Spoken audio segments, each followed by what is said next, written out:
chodíš, hľadáš, a nie ani veľmi bazu nájsť.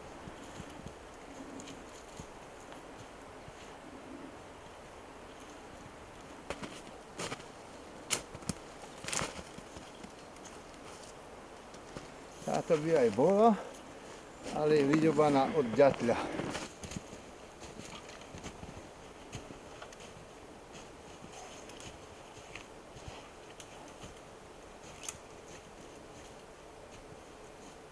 Toto by aj bola taká na 1,50 m. By z toho vyšla. Je rovná zo všetkých strán. Musí človek pozerať tak, aby nebola dohádzaná, dokrivená. Už úplne rovnú človek nenájde. To takmer nenájde. Rovnú bázu to je málo kde. Vždy je zahnutá do jednej strany. Ale to zahnutie, keď je aj rovné, tak je dobre. Takže túto si vyberieme. Drevo sa musí vypiľovať vtedy, hovorí sa tomu, keď spí. Čiže za tuhej zimy, kým ešte nie je nabehnutá miacga vo vnútri. No, ale ešte je stále tuhá zima, je len začiatok februára a už sa zdá, že už bazička trošičku začína naberať miazgu a preto najvyšší čas.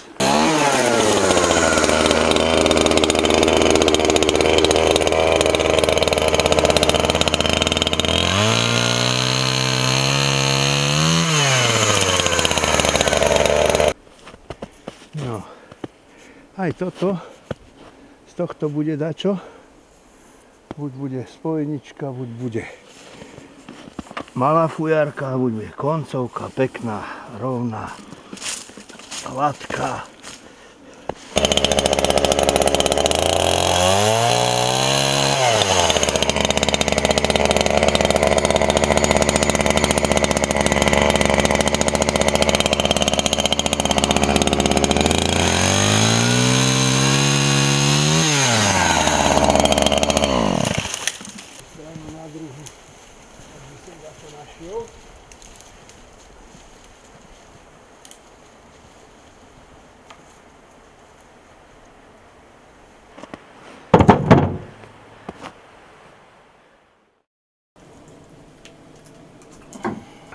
Drevo upneme tak, že tenším koncom budeme dávať na tú stranu, kde začneme vrtať, lebo vrtá sa z obidvoch strán.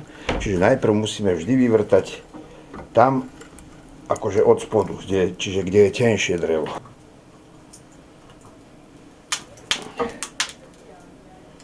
Až by bolo drevo veľmi tenké, že by hrozilo prasknutie, tak sa musí sem nasadiť objímka.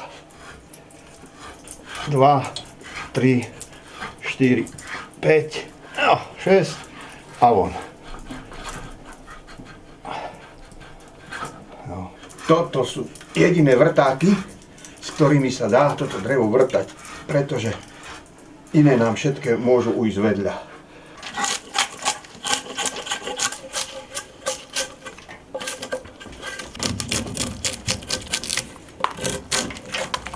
Pri tej spodnej časti bude tenšia, pri tej vrchnej časti bude silnejšia, mocnejšia. Tam, kde pôjde klátik, tam musí byť vždy silnejšie. Čiže to je spodná časť, to je vrchná časť. Hobľuje sa, buď ručne sa hobľuje, keď sa ručne len robí, tak sa musí začať, neviem, či aj to tak spravíme, a potom ja hobľujem takým elektrickým hoblíkom. Muziky.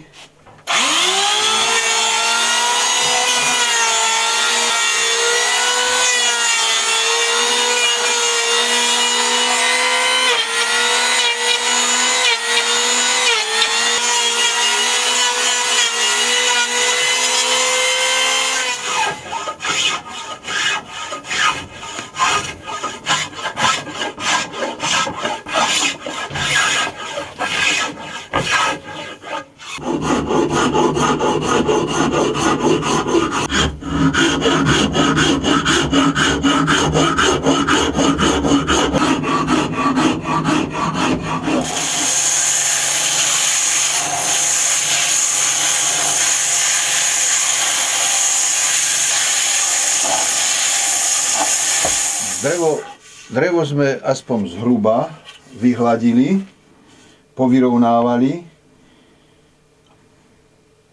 a teraz by sme mali spraviť hlásnicu, aby sme odskúšali, či to drevo bude mať nejaký zvuk.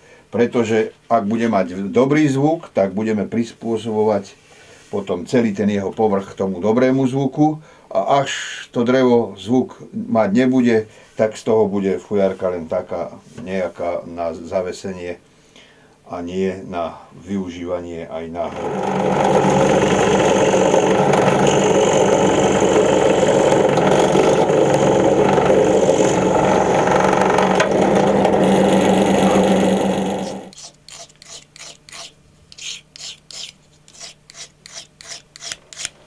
musíme mať veľmi ostrý nôž.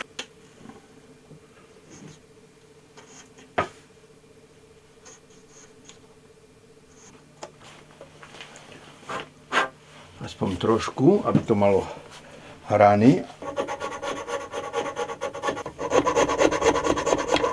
Sledujeme rovnobežnosť. Pravé uhly.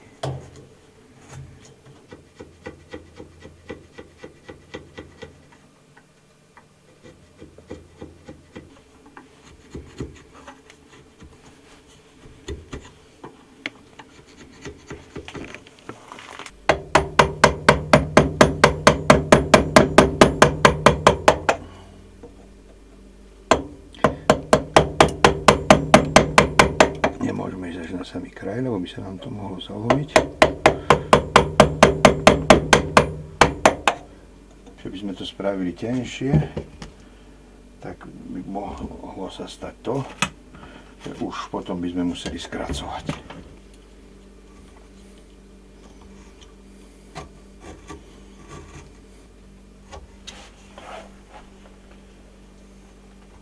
Musíme vyrovnať, aby bolo čo najrovnejšie. Kolma.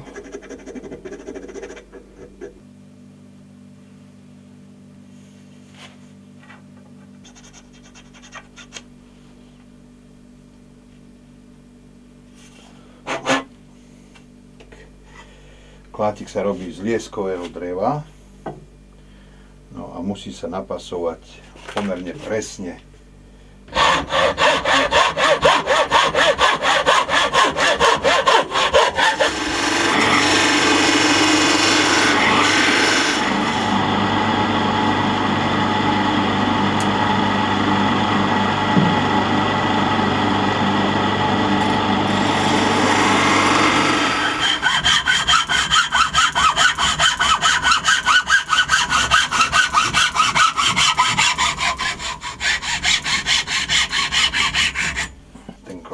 Vyrovnáme trošku, spravíme akúsi protidrážku.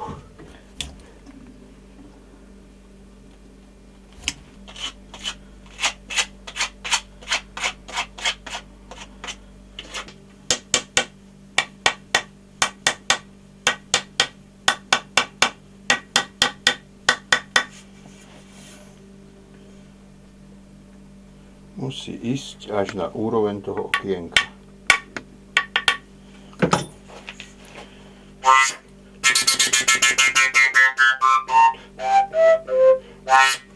Pán Boh zaplať. Zvuk vyzerá, že je dobrý, iba dopracovať, doleštiť. Výborne. A drievko nám hrá. Základný tón je C. Ladenie záleží od dĺžky a od priemeru diery. Čiže priemer diery už máme daný, čiže musíme skracovať, lebo potrebujeme túto fujarku, potrebujeme naladiť na D ladenie.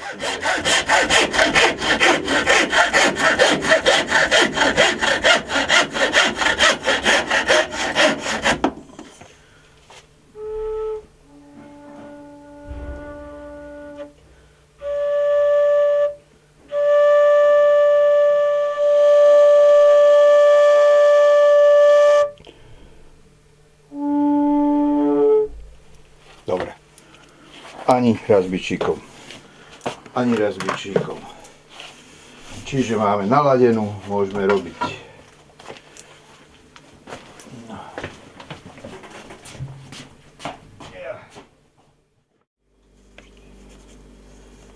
Jeden diel nám vychádza 82,4 mm, to je vzdialenosť medzi dierkami. V tejto rovine oproti tej hlásnici budú tie dierky. 82,4 a ďalších 82,4. Raz, dva, tri.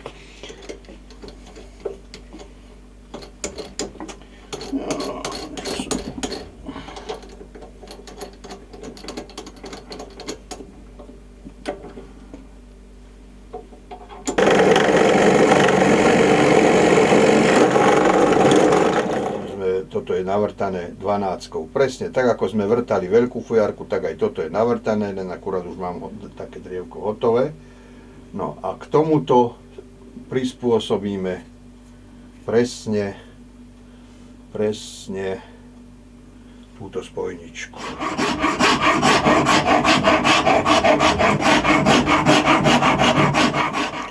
Keď máme tú spojničku vyhladenú, pekne vyčistenú, musíme upchať obidve strany, upcháme a prikročíme k navrtaniu dierok. Táto vzdialenosť je 36 mm, čiže zhruba v polovici si označíme 18 mm, zhruba v polovici presne oproti toho prieduchu, kadiaľ sa bude vháňať vzduch. Musíme prevrtať aj klátik, aj fujarku.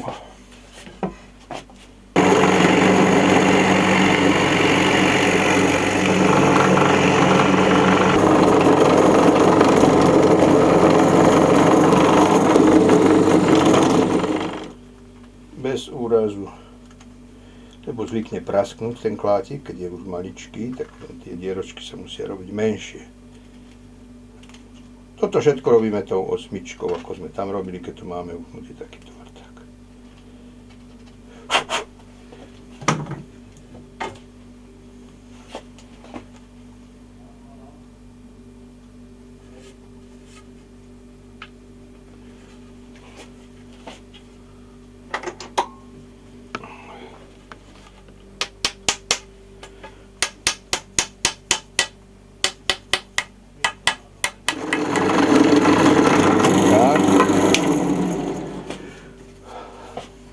Teraz musíme spraviť cencúle, aby sme to mali čím pospájať.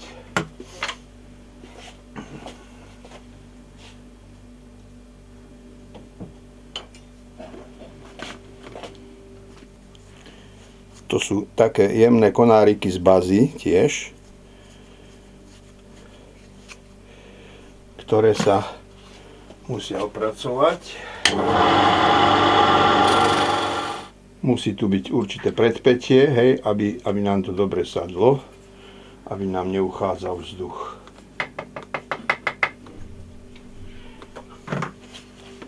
No, a teraz môžeme fujarku skúšať už s dierkami. Ja, ešte nemáme druhý cencúrik. Takisto ako sme robili ten prvý, takisto spravíme tento druhý. Ale budeme ho zabrusovať len na jednu stranu.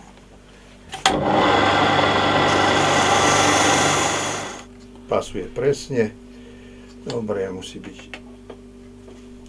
utesnené.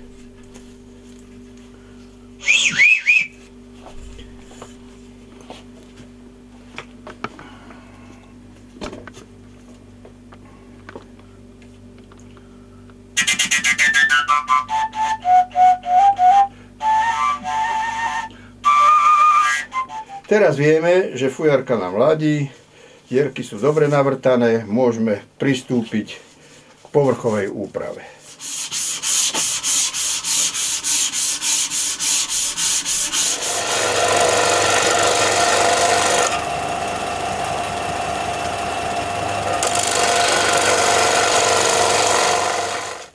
No tu je archív rôznych pomôcok na kreslenie.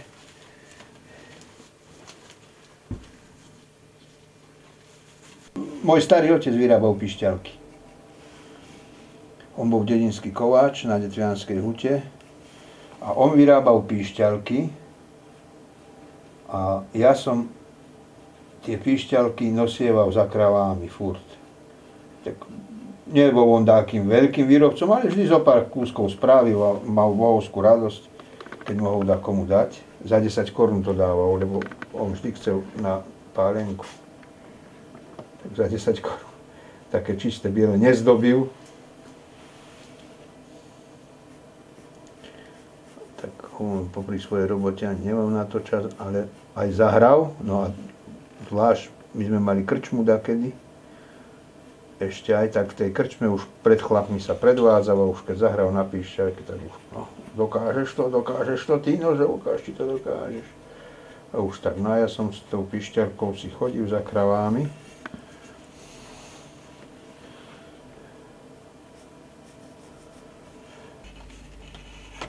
Tak, vedľa neho hneď spravíme obrys.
Je to veľmi zdĺhavá robota, nedá sa nič robiť, náročná na dobré ruky, dobré oči, nesmú sa ruky triasť,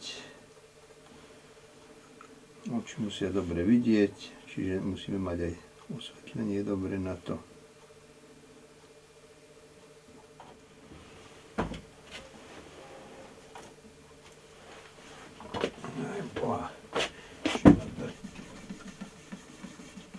Pretože by nám to ostalo čmuhavé.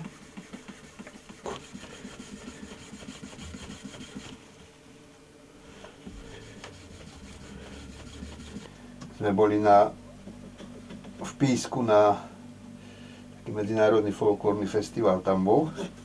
A bol čínsky súbor perfektný, tam bol jeden. Oni majú takú štátnu školu, čo sa týka tých tancov, aj tej hudby folklórnej.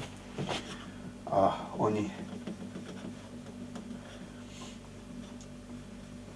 to boli tam vybraní kúrnych šopa, ich bolo veľa, ich bolo asi zo 60, za 2 autobusy ich bolo. Ich Číňanov a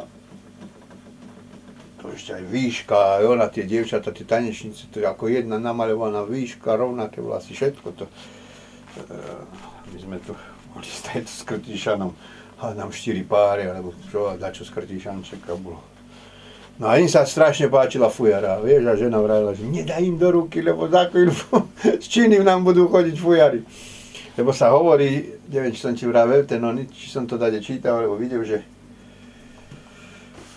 píšťalka, keď 6-dierková pastierská, čo je, tak, že dakedy naši darovali oným, ako darček, dáke japonskej delegácii, alebo čo, a potom už o pár rokov prišla nazad zobcová flauta.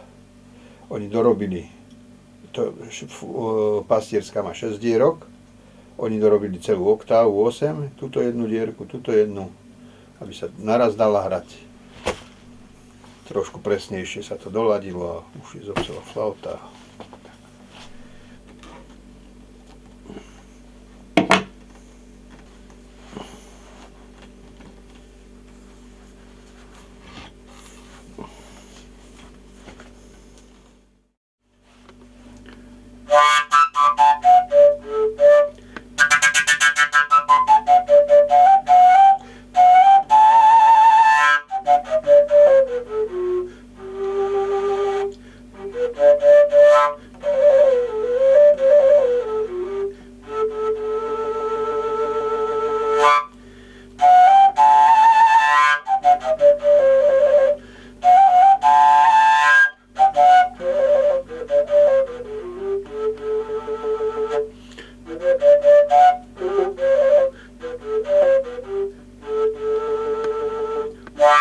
Ďakujem ti, Pane Bože, za ďalší nástroj.